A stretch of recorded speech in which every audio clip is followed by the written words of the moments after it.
ओम नमः शिवाय। 16 सोमवार व्रत कथा।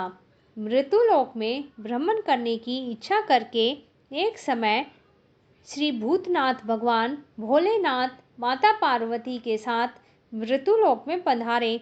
भ्रमण करते करते दोनों विदर्भ देशांतर्गत अमरावती नाम की अति रमणीक नगरी में पहुँचे।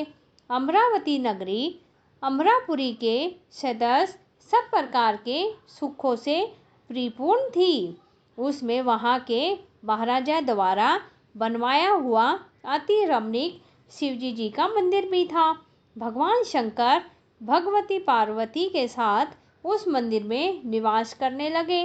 एक समय माता पार्वती भगवान भोलेनाथ को प्रसन्न देख मनोविनोद करने की इच्छा से बोली, हे महाराज, आज तो हम दोनों चौसर खेलेंगे। शिवजी जी ने प्राण प्रिय की बात को मान लिया और चौसर खेलने लगे। उसी समय मंदिर का पुजारी ब्राह्मण मंदिर भी पूजा करने आया। माता पार्वती ने पुजारी जी से प्रश्न किया, पुजारी जी बताओ, इस बाजी में हम दोनों में से किसकी जीत होगी? वह ब्राह्मण बिना विचारे शीघ्रता से बोले कि महादेव जी की जीत होगी। थोड़ी देर में बाजी समाप्त हो गई और पार्वती जी की विजय हुई। पार्वती जी बहुत क्रोधित हुई और ब्राह्मण को झूठ बोलने के अपराध के कारण श्राप देने के लिए उद्यत हुई। भोलेनाथ ने माता पार्वती को बहुत समझाया, परंतु उन्होंने ब्राह्मण को कोढ़ी होने का श्राप दे दिया। कुछ समय बाद पार्वती जी श्रापवश पुजारी के शरीर में कोढ़ पैदा हो गया। वह अनेक प्रकार से दुखी रहने लगा। पुजारी जी को श्राप कष्ट भोगते हुए जब बहुत दिन हो गए, तब एक दिन देवलोक की अप्सरा शिवजी जी की पूजा हेतु उसी मंदिर में पधारी। पुजारी के कोढ़ के कष्ट को देखकर उसने बड़े दया भाव से उनसे रोगी होने का कारण पूछा। पुजारी जी ने निसंकोच सारी बातें बतला दी। वे अप्सराएं बोली, हे पुजारी, अब तुम अधिक दुखी मत होना। भगवान शंकर तुम्हारे कष्ट को दूर कर देंगे। तुम सब व्रतों में श्रेष्ठ 16 सोमवार का व्रत भक्ति भाव से किया करो। पुजारी ने अप्सरा से विनम्र भाव से 16 सोमवार व्रत की विधि पूछी। अप्सरा ने बताया, सोमवार को भक्ति के साथ व्रत करें, स्वच्छ वस्त्र पहने, संध्या और उपासना के बाद आधा सेर गेहूं का आटा लेवे, उसके 3 अंग बनाए, घी, गुड़, दीप नैवेद्य, पुंगी फल, बेलपत्र, जनेऊ जोड़ा, चंदन, अक्षत, पुष्प आदि के द्वारा प्रदोष काल में भगवान शंकर का विधि से पूजन करें। तत्पश्चात तीनों अंगों में से एक शिवजी जी को अर्पण कर दे, बाकी 2 को शिवजी का प्रसाद समझकर उपस्थित जनों में बांट दे।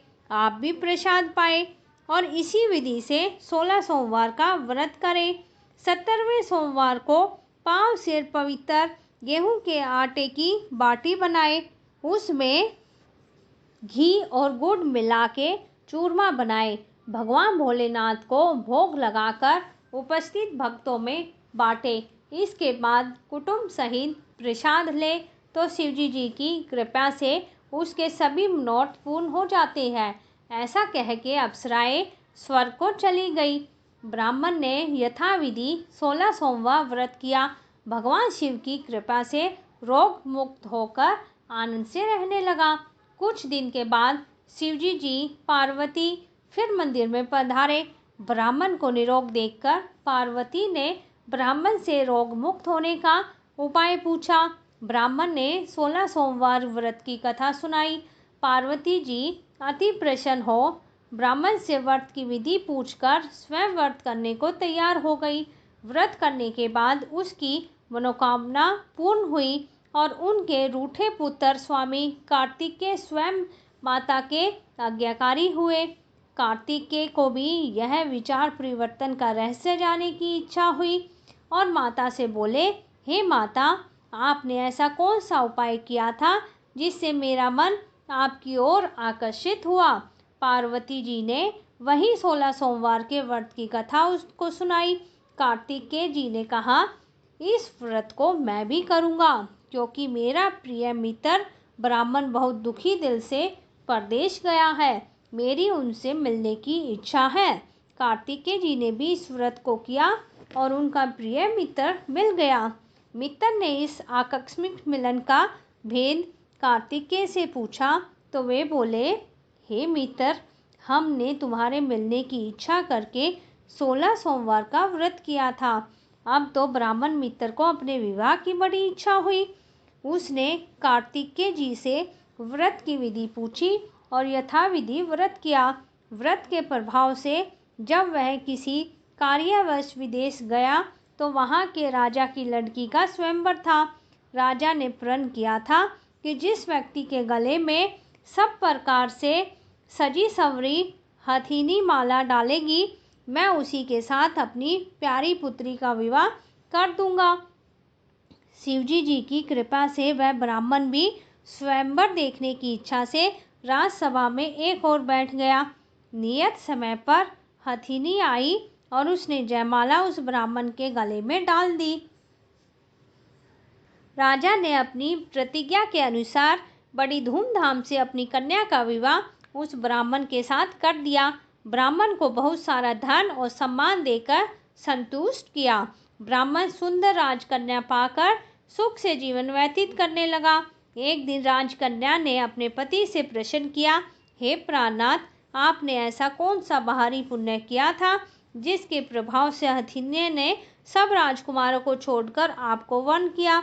ब्राह्मण बोला, हे प्राण प्रिया, मैंने अपने मित्र कार्तिकेय जी के कथा अनुसार 16 सोमवार का व्रत किया था, जिसके प्रभाव से मुझे तुम जैसी स्वरूपवान पत्नी की प्राप्ति हुई। व्रत की महिमा सुन के राजकन्या को बड़ा ही आश्चर्य हुआ। वह भी पुत्र की कामना के लिए व्रत करने लगी। शिवजी जी की दया से उसके गर्भ से एक अति सुंदर, सुशील, धर्मात्मा और विद्वान पुत्र उत्पन्न हुआ।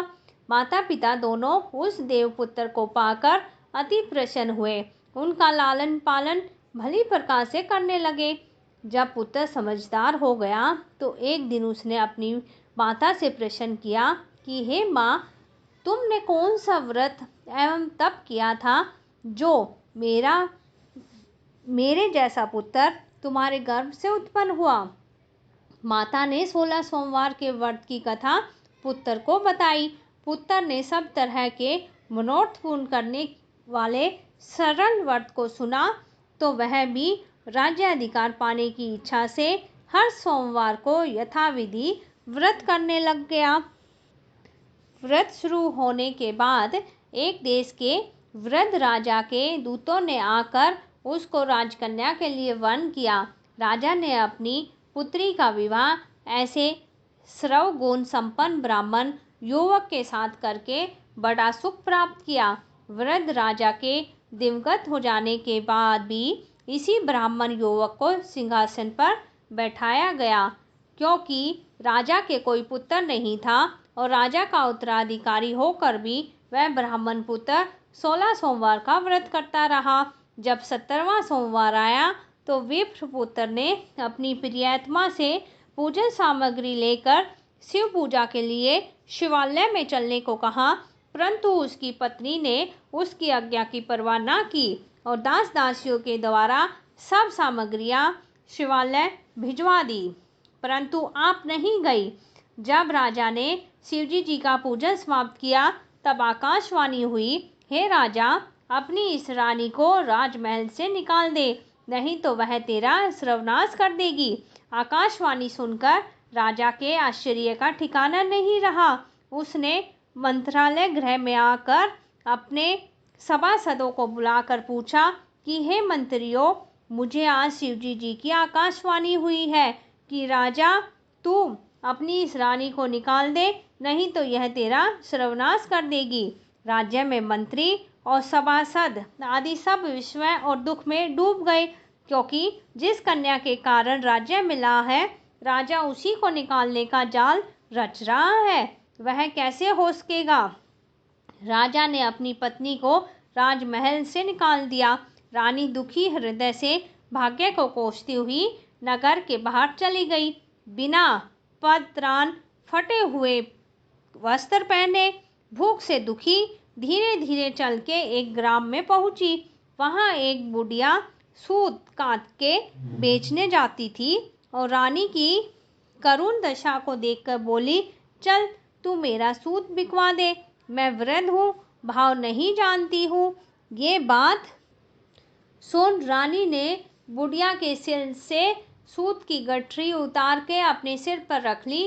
थोड़ी देर बाद आंधी आई और बुढ़िया का सूत पोटली सहित उड़ गया। बेचारी बुढ़िया पछताती रह गई और रानी को अपने से दूर रहने को कहा। इसके बाद रानी एक तेली के घर गई। शिवजी जी के प्रकोप से तेली के सब मटके उसी क्षण चटक गए। तेली ने भी रानी को अपने घर से निकाल दिया। अत्यंत दुखी पाती हुई और रानी एक नदी के तट पे गई। नदी का समस्त जल सूख गया। तत्पश्चात रानी एक वन में चली गई। वहां सरोवर में पानी पीने गई। उसका हाथ का स्पर्श लगते ही सरोवर का नील कमल के समान जल असंख्य कीड़ामय होकर गंदा हो गया और रानी ने भाग्य पर दोष आरोपण करते हुए उस जल को पीकर पेड़ की शीतल छाया में विश्राम करना चाहा। परंतु रानी जिस पेड़ के नीचे जाती, उसी पेड़ के पत्ते तत्काल टूट के गिर जाते। वन सरोवर की जल की ऐसी दशा देखकर गऊ चराते ग्वालों ने अपने गुसाई जी से, जो उस समय जंगल के स्थित मंदिर में पुजारी थे, यह बात बताई। गुसाई जी के आदेशानुसार ग्वाले रानी को पकड़ के गुसाई जी के पास ले गए और रानी की मुख कांति और शरीर शोभा देखकर गुसाई जी जान गए थे कि यह अवश्य ही कोई विधि की गति की मारी कुलीन स्त्री है। पुजारी जी ने रानी से कहा कि पुत्री, मैं तुमको अपनी पुत्री के समान रखूंगा, तुम मेरे आश्रम में ही रहो, मैं तुमको किसी प्रकार का कष्ट नहीं दूंगा। गुसाई जी के ऐसे वचन सुन के रानी को धीरज हुआ और वह आश्रम में रहने लगी।